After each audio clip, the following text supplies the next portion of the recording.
So in this video, I wanted to talk about emotions. Emotions are very bad. Like only us humans have emotions, and there's studies that go around that show maybe some animals, certain types of animals might have a feeling or certain types of emotions, but it's very hard, and it's usually only, I guess, geared towards us humans. Emotions haven't really been, I guess, pinpointed of where and why, and I guess that's the whole meaning, or I guess the connection of the soul and kind of why we are here on this earth. Um, with that being said, there's controversy going back and forth with either if it's good or bad. I know emotions are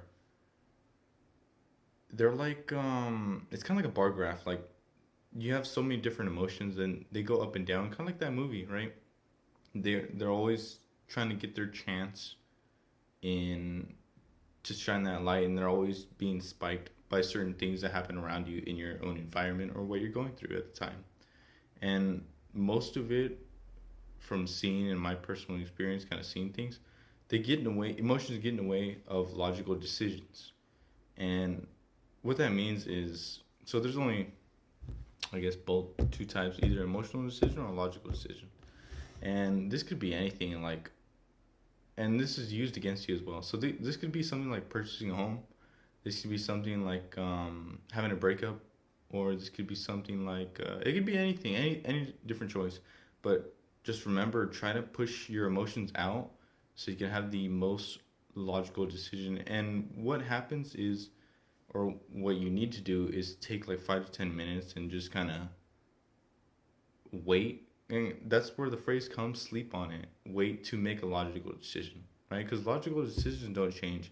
Emotions change all the time, right? And for the same thing, they even change. So remember, just kind of take that time and kind of wait.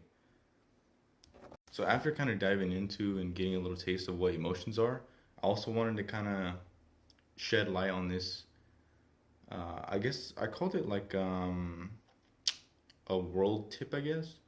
And I've heard it from like my dad saying it a lot, and I mean I've seen it firsthand as well. So, and he explained it to us too, gave us an example and everything, and I totally believe it to be true.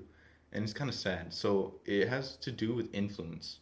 Influence is very influence is very powerful, and from either from one person like a leader, or even from like propaganda, like stuff that's not even like inanimate, like stuff that's not even living, which is crazy.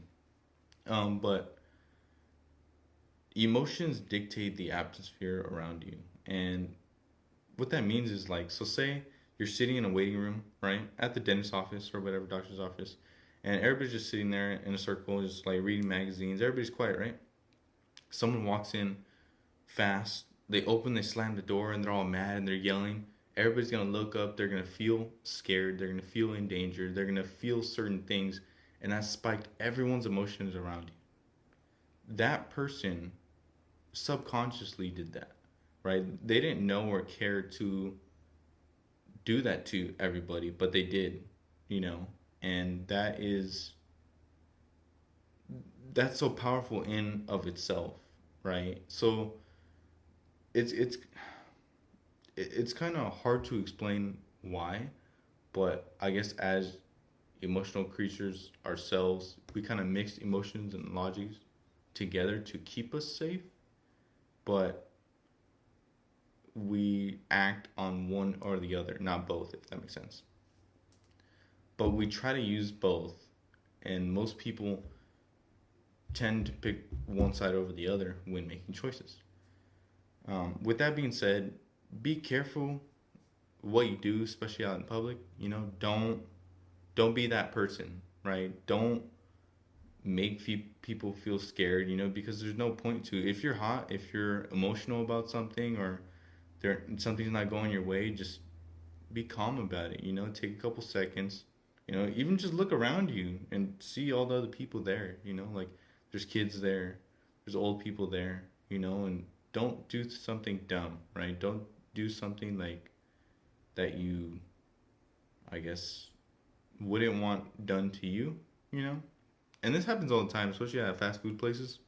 It's full of fast food customers there eating or whatever, waiting for their food, and somebody walks in angry and kind of yells at the customers, and I mean, sorry, at the person behind the counter, and that's not what should happen. You know, instead they could walk, and I've done this multiple times. You could just walk up and say like, hey, I think I'm missing a certain thing like a burrito or an extra burger. Do you mind just refunding me, or do you mind if I could just get another one? Yeah, sure. We'll just get out in a minute and we'll call you. Okay, perfect. That's simple. It doesn't have to be yelling and all this extra stuff. And like I said, it kind of makes everyone feel uncomfortable and feel certain types of way that shouldn't be there, you know? And it's, even though that person's emotional, I don't think they have, not the right, but they shouldn't have the choice to make other people feel like that. And it makes other people angry because it, like I said, it dictates and it influences their emotions to spike and rise up. And this is 0 to 100 too, so it's pretty crazy. Um, so just be careful what you do and where you go and where you're at. Just remember, just take a deep breath. It's not that serious. Just stay calm about it and just talk it through. Because yelling and stuff like that is not going to get you what you want. Most of the time, they just want to get you out. So just be nice to everybody. Everyone has been in that position. Everybody has seen people in that position, and I'm sure they're going through something. But you shouldn't bring it onto some other people that have no idea, no clue or weren't even involved. It's not fair. So just make sure you check yourself and you understand hey, this is not my place to be doing that stuff, and I could go in there and be calm because I could control my emotions, right? I could act logically and not based off my emotions only, and there's certain things to it too. Like biologically, guys are more in tuned logically with controlling their emotions, and they have more, I guess, emotional strength. And girls are more susceptible to losing their I guess, emotional strength, and they get more emotional. And it works like that all the time. Now you kind of, well, in this generation, you kind of see that here and there. There's certain rare instances where it kind of switches, which is very good, because when you start controlling your emotions, it brings maturity. It brings, it shows that you're mature, right? It shows you could control yourself. You're not like a little kid that throws tantrums and stuff like that anymore, right? And this comes with age, right? But like I said, guys should be a little bit more controlling of their own emotions and self, and girls as well, but they're a little bit more susceptible. So not saying that it's okay. I'm just saying just be wary of that and kind to and understanding in certain situations. But then again, age also is a factor, so you should have that maturity. And the sad truth about it is too nowadays is most older people too don't have that maturity. They didn't have that guidance. They didn't have that understanding or that information that I'm giving you guys to where the point where they want to do good. Well, they don't have the information to do good, right? They, I guess they just don't know about it or don't care, right? And it's sad because it's you're this old and you haven't matured. You should be a little bit more in tune with controlling yourself and controlling your emotions, right? You shouldn't be outbursting and stuff like that. That's not good for anybody.